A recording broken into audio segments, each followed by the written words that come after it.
Hey guys, Will Terry here, and this is video number 6 in the playlist of my Comic-Con experience, my Salt Lake City Comic-Con experience. So you can find it in the playlist, or you can find it, or maybe you've just kind of stumbled upon it. But this video is called my Salt Lake City Comic-Con gross revenues. And before I get going on that, let me just mention that I picked up a little bit of a cold. I've been suffering from allergies, so this video my voice is going to be a little bit lower. And I'll probably be sniffling, so I'm going to apologize ahead of time. Before I get to those totals, though, I want you to watch a little prank that I did at the Salt Lake City Comic-Con, and I'm calling it Willie One Question.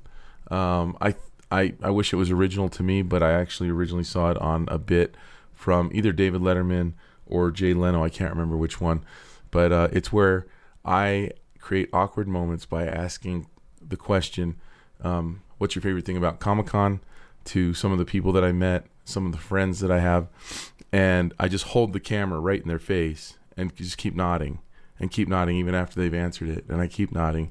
And it's kind of a jerky thing to do, but I like to prank, so here you go, enjoy.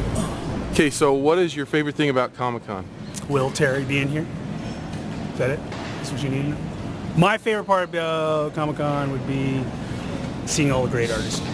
Being a nerd and absorbing it all. It's not even about, I don't even care about selling. I'm excited about this. This one's gonna be, you got the family, you got the friends. I'm already done. I'm already set. I already know I'm gonna cry all 3 days. Just like last year, so I'm excited. How about you? Ready? You ready? You done? Why are you trying to make me feel uncomfortable? What's your favorite thing about Comic-Con?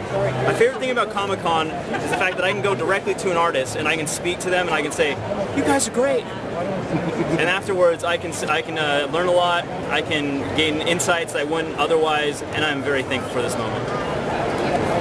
Have a good day. Cool. Yeah.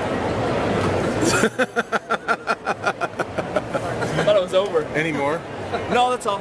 Thank you, Will Terry. He's just gonna leave the camera there. That's all I got. I'm like, I'm just like smiling. Yeah, and that famous guy named Will Terry. I met that guy. It's incredible. I actually got to meet him and shake his hand. I'm gonna have to cut that part out. People really go all out on it. It's really fun. That's about it is. And making money, of course. That's about it. Okay. You waiting for something else? Okay, what's your favorite thing about Comic-Con? Going home. Random. No, I like seeing other people, It's a big company. Dressed up. I like seeing people interested in this type of stuff.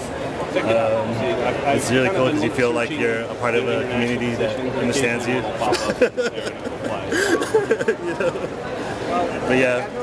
I'm giving my stuff away, so if y'all want some stuff, come on down.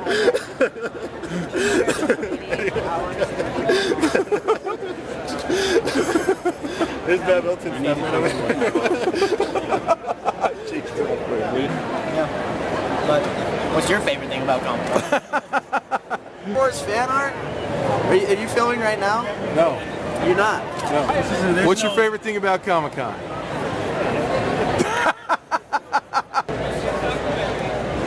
How long am I going for? All right, Keith, what is your favorite thing about Comic-Con?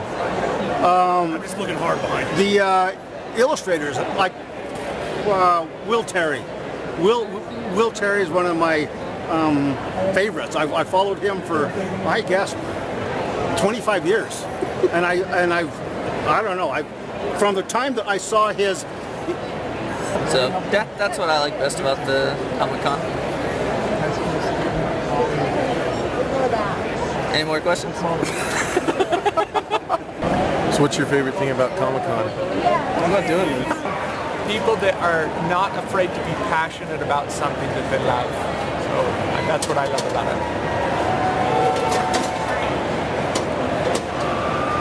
More?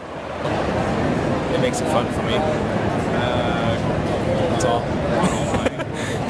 You're just gonna keep nodding your head now. Nice. Okay. What? Anything else?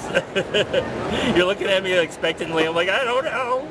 What do you want? What? Are you on Instagram? Yeah. So every day on Instagram I do a sketch. Hey, Will. And here we have the Jed Henry. Everything about coming. After commerce and the ability to feed my family, camaraderie, it's a safe place for nerds, and I like that. As a nerd, I like it here. What else? What's your other question? That's it? Okay.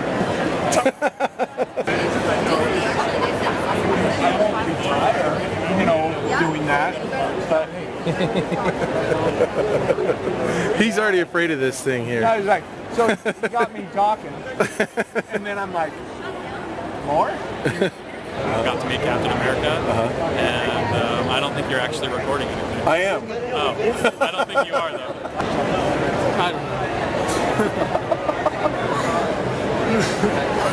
Why are you videoing me? Okay, so let's get on to how did we do. Let's see. So just in preparation for this, talked to some of the veterans that sell, some people that had flown in for the show, people that were around us that had done lots of multiple shows before. They said this was kind of a bad show, that they were making anywhere from 60 to 70% of what they normally do. So I'm thinking that I probably would have made a little bit more too. But my gross total was $1,793, and I'm not going to tell you what my expenses were, because if you haven't watched that video, I'm going to make you go back and watch that one. It's video number 5. But I am quite a bit off. And I was a little bit disappointed. I was hoping to break 2,000 definitely, and hoping to be somewhere around 3,000. That was kind of my goal for myself, what I thought I could attain. And I think we could have done that or gotten a little bit closer, but I think we made a few mistakes. So I want to go over those right now. Doing something like this, I think, is one of the best learning experiences. You can read up on it. We watched a lot of videos. We read, we talked to a lot of people, and we still made mistakes. And there's nothing like getting your hands dirty and actually getting some hands-on experience, just kind of throwing yourself at something and learning. I also think we did a lot of things right. And probably the number one thing that we did right, and I've talked about this in other videos, is I came up with some original ideas that captured people's hearts and emotions. And I think that's first and foremost, I think that's what's really important, is to capture people's emotions, to change them emotionally, to do something. And one of the things that I saw over and over and over again, especially from women, because these little cute characters definitely, that's one thing that we learned by watching people go by, is that women respond to these cute characters. And that wasn't any kind of great revelation to us. That's what we probably figured. There are quite a few guys that liked them too, and quite a few guys that bought them, but I would say probably the sales probably were 70-30 women on the 70, or 80-20, somewhere in there. So quite a few sales to guys, but most of them to women. And that was having something original. In fact, I had a couple people say that ours were chibis. Look that up on Wikipedia. I had to look it up. And it's basically making some anime characters cute or something like that. And so they compared them a lot to that. But I had a couple people say they saw maybe 5 or 10 booths with chibi illustrations, but that mine looked totally different and unique compared to those. So I was really happy about that. But the thing that we saw over and over again, that was just the most rewarding thing, and this is one of the reasons why I did this, is, working for clients is fun, and making money is awesome. And, the interesting thing is I had a lot of fun doing this Comic-Con and getting ready for it and making all the art, but I made a lot less than I do on one illustration for like one of the projects that I'm working on right now, which is it's kind of silly that I get really excited for this thing that, anyway. But it is rewarding to see people walking by, and they don't know me, and they're not looking at me. They're looking up at the illustrations that we had up top and trying to figure out who was who and what characters were what and how cute they were. And they just loved all the little concepts. And they would stop. They would be walking by, and one person would see Darth Vader strangling Jar Jar, and they would grab their friend and stop him and make him look at it. And it was just so fun over and over and over all day long, watching people look. And probably, 8 or maybe I don't know, of the people that stopped and were looking and laughing, maybe 1 out of 10 or 2 out of 10 bought something, and the rest would just see it, laugh, and then walk on. But even that was payment. That was so rewarding. I've never had that experience before. Every event that I've ever gone to before, if I've gone to an SCBWI event, if I've gone to do a school visit, or if I go to give a talk at a college, everybody knows that I'm coming. Everybody knows who I am. And so the responses are predictable because they've already seen the work and they've already had some kind of relationship with my work. Whereas these people, I would say 90% or 99% of them didn't have any clue who I was and never saw my work before. And the first interaction was them seeing it. We were kind of tucked behind the booth. And even us staring right at them, looking at our work and laughing, they didn't care that we were staring at them. They were ignoring us completely. And that was really cool because it was a pure, genuine response to the work. And that was in and of itself a payment. Now, that's obviously I didn't want that to be the only payment, but that was really cool. That was a cool part of it that I really wasn't expecting. So some of the mistakes that we made, and this was I can't believe we made this one, and that was not putting our stuff behind cellophane with a backing. And it was funny because some of my friends, they're too kind, you get there and set up and they're like, yeah, it looks great and all. And then, later on I'm like, maybe I should have had my stuff in cellophane and like everyone else's. And they're like, yep, you should have. I don't know how I missed that one, but the reason for that, I guess there's twofold. The guy sitting next to me was from Denver, and he was telling me that he saw people taking pictures of my artwork and that they can get a good reproduction with their cell phone, and they can go home and print it if they want because there's no reflection from cellophane on there, and that's another reason to use cellophane. Personally, I don't really care about that. If somebody wants to take a picture of my work and print it, I don't care. But the big reason for using that is what you're doing subliminally is you're saying this is precious and this is worth protecting. This is something of value. And that's why I'm putting it behind the cellophane because it's a little package that you can buy. That was a rookie mistake, and we should have known better on that one. Because of that, we ended up lowering our prices. So we had a lot of people, and I mentioned my prices on the last video, so I'm not going to go through what those were, but if you care, go back and watch that one. But we had a lot of people ask what the prices were, and that was another thing we were torn on. Do we put the prices out there, or do we make them ask? Because after polling lots of friends and other people doing it, it was like 50-50. The one camp says, don't put your prices up there. If you get them to ask, if they're interested in it, if they really like it, they'll ask, and that gets you in a conversation, and you want to be in a conversation with them. And the others said sometimes people are just shopping, and if they don't see the price, they'll just move on. So I don't really know, but I'd love to hear in the comments if anybody has any experience on that. So we didn't put our prices up there, so it was really easy to change them. And so what we did was, once we realized that we had a lot of people asking what our prices were and then walking on, we just felt like, at least for this show, we were too high priced. So we lowered them to the 8x10s to $5, and we did the buy two get one free. And then whenever anybody asked from that point on, I think only a few people walked on, but almost anybody that asked for the price bought it. And so we kind of felt like we were in the better price range there, even though we were lower. And we came up with a couple other deals too to kind of upsell people to the big poster that seemed to work. We only sold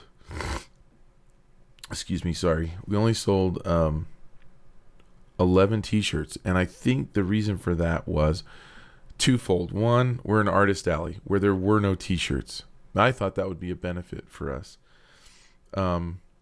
So there could be several reasons why we didn't sell T-shirts, and these are guesses. I mean, the one that I don't want to admit or don't want to entertain is that the people just don't like the shirts. We had some suggestions that maybe they would have sold better if we had put one image on the shirt instead of all of them. Me thinking that the collection would be more valuable and more unique. The people that bought the shirts, when they saw them, they walked right up, saw it, and were like, I have to have this. So it felt like there was a lot of value there to those people. Now, in hindsight, it would be nice to have the information to know if we'd had another shirt with, let's say, a Boba Fett on it, a single image of Boba Fett, if that would have sold more. We just don't know. But Boba Fett was a big seller in the prints. But another theory of mine is that our space was too small to do shirts and prints, and that because our display was so print heavy, it got people in the mode of thinking print. That's my theory anyway, and that we just didn't have space to really show off the T-shirts like they should have been. But that might not have been it. We did have a lot of women that wanted a women's cut, and then some of them suggested that in a woman's cut, the grid of images wouldn't look that great based on the woman's anatomy, and that it would have probably been better to put a little image just right up here, just a one single character. And I tend to think that they're right about that. It's really hard to do shirts in different sizes and different configurations and different images because you've then got to carry sizes and all those. So we're gonna end up putting our T-shirts on Etsy, and so in the future I'll have a link for that. We don't have them up there yet, but we've got a lot of people online that have expressed an interest in getting one, and so I don't have any problems thinking that we'll be able to move those over time. Plus, we've got other shows, and they might do better in other shows. They might do better in LA at CTN. We don't know. Another thing that I would do from now on, I can't do it for CTN, but I would get 2 tables. I definitely think we have enough stuff, and that a 2-table display really gives you the space and the opportunity to really catch someone's attention. And it would give us more space to do things like a couple other ideas were to have a little rack, and I saw some people doing this, that they swear by it. Basically, have a little rack of images that are in cellophane and backing that people can rifle through. It invites, when you have a little rack of images, people come up and start picking through them, and while they're doing that, you can easily start a conversation with them. They've got their hands on your artwork already, so they're not that far from a sale. It's just one more thing to kind of draw them in. Another thing that a bunch of people talked about and that we saw was having even a smaller set, maybe of 5x7s, which would be really easy to do. And by doing that, we could have another little basket or something of 5x7s at an even lower price. And what that does is, what we noticed is sales beget sales. So when you have traffic flowing in front of your table, the tendency for these Comic-Con attendees, and I remember this is when I attended my first 2, is you get into zombie mode where you're just walking. You're walking and looking. You're walking and kind of waiting for something to really grab your eye. And it's easier to just keep walking and following the flow. But when the traffic flow kind of comes to a stop because there's too many people, you're kind of forced to really take a look and see what's around you. And you might end up seeing something that really catches your eye. The other thing is, when you see money exchanging hands and prints being wrapped up and signed and given, you think, well, there's got to be something good there because someone is spending money, and they wouldn't spend money if there wasn't something of value. So we just noticed that we would get, if we got one sale, we'd usually get 2, 3, or 4 sales in a row. And they would be people waiting in line to buy right after the person before. And then we would go, it's like you'd have 4 sales, and then people just start walking. They're not looking at your booth. They're just kind of walking through. And so the theory is, I guess, if you have even some lower price stuff, that's more opportunity for people to buy, because maybe they see, and maybe you put the price out there on the low thing of Maybe even it's $2 or $3 or something for something really tiny. And then people that have disposable cash will stop and really analyze it and kind of stop traffic and get other people looking. And it was another thing is when one person would point, then other people would look and see what they're pointing at, you know. So you want to create traffic jams if you can in front of your booth. So we really learned that. We even tried some guerrilla marketing of trying to get out there and get in the way, but we felt too silly doing that. And so we didn't really do that. Another mistake, and this isn't really a mistake, but it's just something that we'll fix in the future, is, you know, I've just been making these little characters and making these little sets. And one thing that I didn't really think of, that customers will always point out your problems. They'll always show you the holes in your business. And it's just cool. That's why you've got to test it. You've got to get out there and show what you're doing so that you can get feedback. And you've got to be listening for that. You can't take it personally. You have to listen to it. Your customer is right. And they're going to tell you what you need to know to be better. And one of the things that our customers, quite a few of them, told us is, I noticed that you have 2 Game of Thrones. Where do you have any more? Or there a third one? I didn't even think, you know, they're going to want to frame 3. Framing 2 looks silly, you know.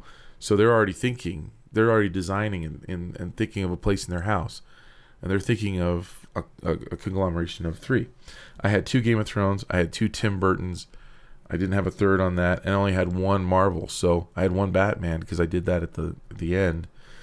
And quickly got that in there, and I just ran out of time to do more, but I can easily remedy that in the future. But a lot of people, you know, they'd buy the Batman. That sold really, really well, but they wanted more, and they were willing to buy more if I had more for a set. So I think what I'll do is, you know, do 1 more Game of Thrones, and I'll have 3 there, do 1 more Tim Burton, and then do a couple more Marvels before I start on anything else. I think I'll flesh out that for the next event. So those are the things that I kind of picked up and learned along the way. There's probably a lot of other lessons that I learned that I'm not thinking of right now, but those are the major ones. Our booth set up using those the rectangular things. We definitely want to do a better job than that. We want to find something a little bit better. They were really hard to set up. I'm talking about the square, I don't know what you call them, the cube rack things, and I think we have a line on a fairly affordable solution for those to make setup easier to put up and take down, because there's nothing worse than, you know, spending a lot of time setting up your booth. I think it's watching some other people set it up a lot easier. Just was a lot more fun. The cool thing is we've got everything. You know, we've got tons of prints. I need to make some more, but they're going to be relatively cheap compared to what we've spent. I have tons of inventory so that when we do future events, we really won't have to spend that much more than travel, lodging, and the table space. So I think that it'll be a lot easier to be profitable or to be close to it. The other thing is, again, we definitely used it a lot to talk about svslearn.com and to pass out those little coupon cards, discount codes, and to put that in every bag.